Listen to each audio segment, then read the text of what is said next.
Hello दोस्तों, मैं राज कुमार एक बार फिर से स्वागत करता हूं आपके अपने YouTube channel Raj all about study पर। दोस्तों, आज अपन बात करने वाले हैं क्लास 11 की केमिस्ट्री, जो कि पहला चैप्टर है some basic concept of chemistry, रसायन विज्ञान की मूलभूत अवधारणाएं। इससे पहले मैं आपको बता दूं कि कल मैंने इस चैप्टर पर एक छोटा सा वीडियो बनाया था, जो कि परिचय वगैरह था इस रसायन का। इसमें जो बेसिकली पहली बात होती है रसायन के परिचय के बारे में, जो कि मैंने कल वाले वीडियो में दे दिया था। अगर आपने नहीं देखा तो मैंने उसका लिंक डिस्क्रिप्शन में दे दूंगा, तो वो देख लीजिएगा। चलिए आज अपन बात करते हैं क्या क्या बात करेंगे इस टॉपिक पे। पहला बात करते हैं दोस्तों मैटर। मैटर क्या होता है? मैटर हमने 9 क्लास में ही पढ़ रखा है, फिर भी दोस्तों देखते हैं।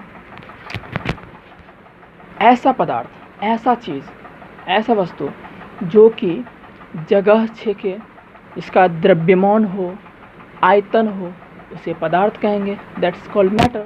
अब देखो भाई, कोई भी वस्तु है तो वो जगह जरूर छेकेगा, उसका आयतन जरूर होगा, द्रव्यमान कुछ ना कुछ जरूर होगा। जैसे कि मेरे पास ये कुछ भी सामान आसपास, कुछ भी वॉल है मेरे सामने, तो ये वॉल जो है कुछ ना कुछ जगह घेरा है, इसका आयतन होगा, द्रव्यमान होगा। तो सभी वस्तु का कुछ ना कुछ आयतन और द्रव्यमान, उसका जो जगह घेरता है वो सब होता है। तो देखिए, तो द्रव्य के बारे में हमने जानकारी ले लिया। अब देखिए, द्रव्य बहुत सारे हैं। अब द्रव्य को ही हम पदार्थ बोलते हैं। इसमें आप कंफ्यूज मत होइएगा, क्योंकि द्रव्य, देखिए एक द्रव होता है लिक्विड, जो कि हम आगे बताएंगे, वो नहीं समझिएगा। ये द्रव्य होता है, द्रव्य बोलो या पदार्थ बोलो, एक ही बात है। चलिए हम बात करते हैं पदार्थों का वर्गीकरण के बारे में। लिख रखा है दोस्तों इनमें, क्लासिफिकेशन ऑफ मैटर, पदार्थों का वर्गीकरण। देखिए, पदार्थों का वर्गीकरण बेसिकली 2 चीज़ों से होता है। पहला है दोस्तों भौतिक परिवर्तन, फिजिकल चेंज। दूसरा है केमिकल चेंज, रासायनिक परिवर्तन। अब देखिए, भौतिक परिवर्तन में क्या क्या होता है? भौतिक परिवर्तन में 3 चीज़ें होती है, सॉलिड, लिक्विड, गैस। अब देखिए, ये क्या है? Physical change. ये सब जो पदार्थ का है, ये फिजिकल चेंज में ये तीनों आ जाता है। अगर आपसे कोई पूछे कि मैटर का फिजिकल चेंज क्या है, तो आप बता सकते हैं solid, liquid, gas. That means ठोस, द्रव, गैस। आए समझ में? अब देखिए, अब हम चलते हैं रासायनिक परिवर्तन की ओर। Chemical change. केमिकल चेंज 2 तरह का होता है, एक है प्योर मैटर, मिक्सचर। दोस्तों प्योर मैटर होता है शुद्ध पदार्थ। अगर हिंदी लिखेगा तो लिख लीजिए, नहीं तो फिर रहने दीजिए। प्योर मैटर शुद्ध पदार्थ। मिक्सचर होता है दोस्तों मिश्रण। अब देखिए, फिर प्योर मैटर को 2 भागों में बांटा गया, एक है एलिमेंट, कंपाउंड। फिर एलिमेंट को 3 भागों में बांटा गया, एक मेटल, नॉन मेटल, मेटालॉइड्स, धातु, अधातु, उपधातु। अब देखिए, फिर जो इसका दूसरा जो है केमिकल चेंज का मिक्सचर को भी 2 भागों में बांटा गया, एक है दोस्तों होमोजेनियस, दूसरा है हेट्रोजेनियस। दैट मीन्स समांगी मिश्रण, विसमांगी मिश्रण।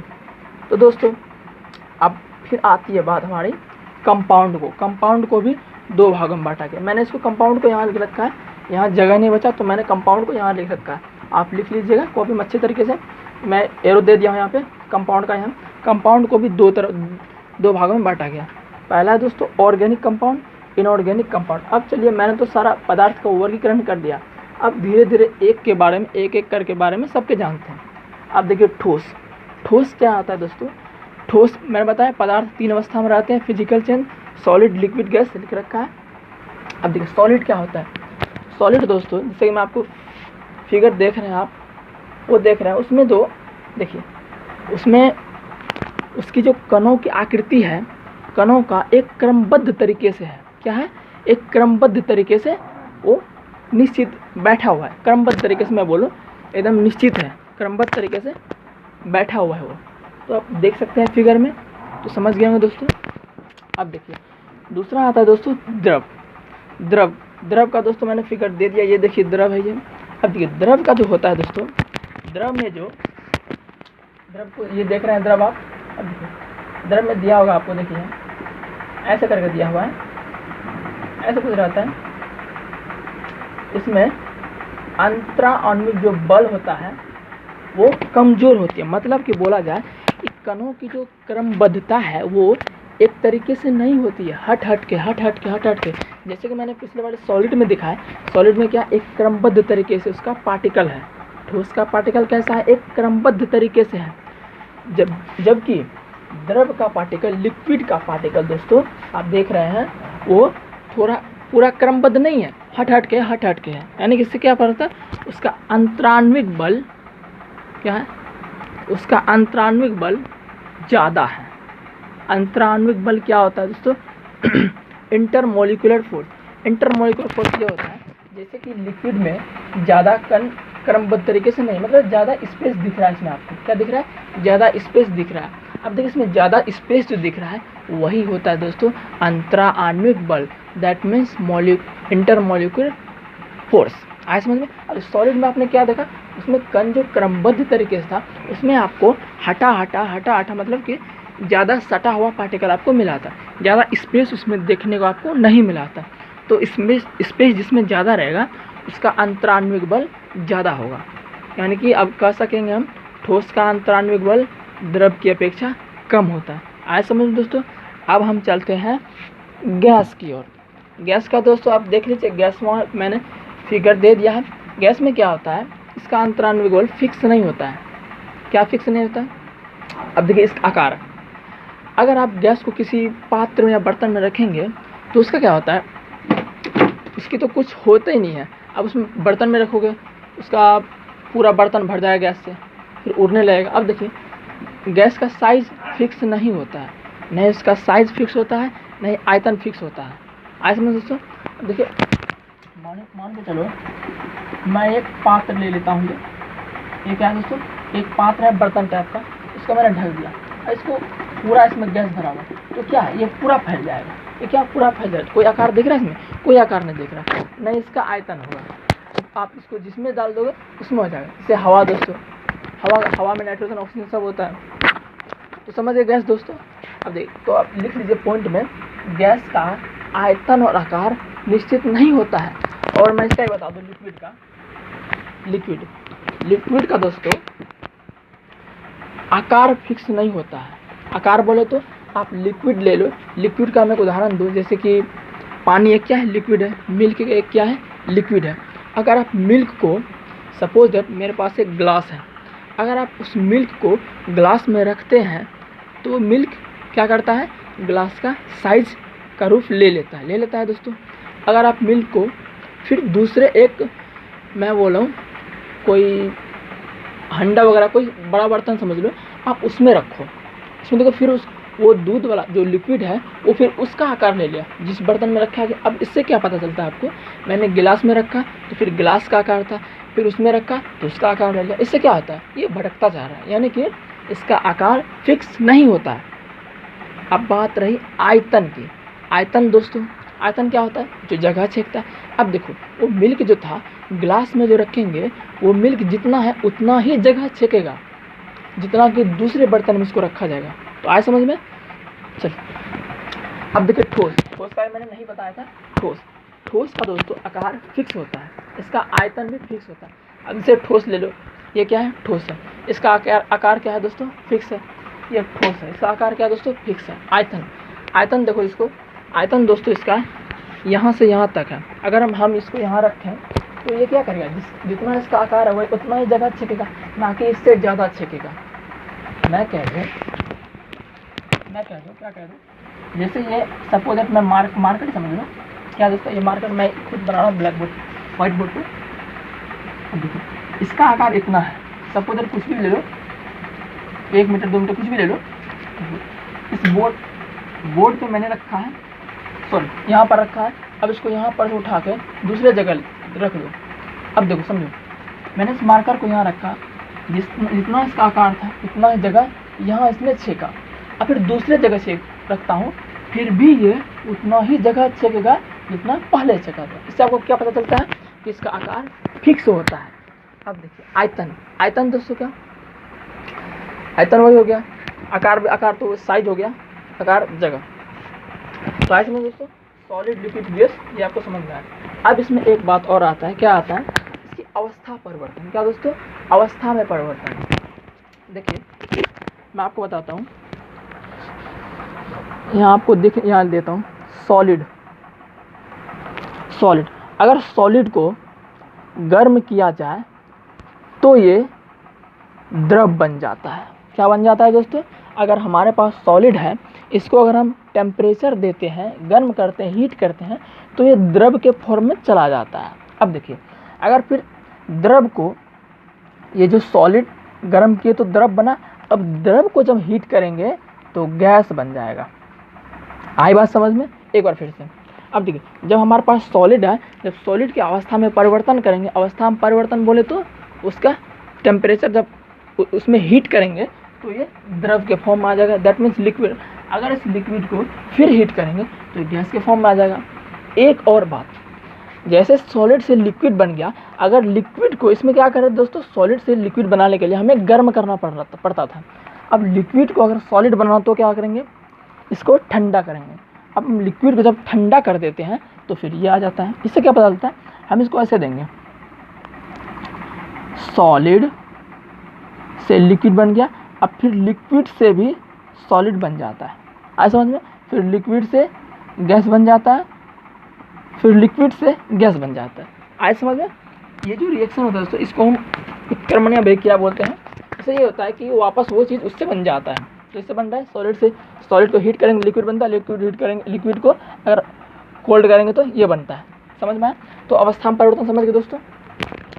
चलिए अब हम बात करते हैं केमिकल चेंज के बारे में। फिजिकल चेंज मैंने पूरा बता दिया दोस्तों, तो अगर आप नहीं लिखे हैं तो मैं वीडियो बैक करके आप लिख सकते हैं या इसका स्क्रीनशॉट ले लीजिए। अब हम चलते हैं केमिकल चेंज की ओर, रासायनिक परिवर्तन।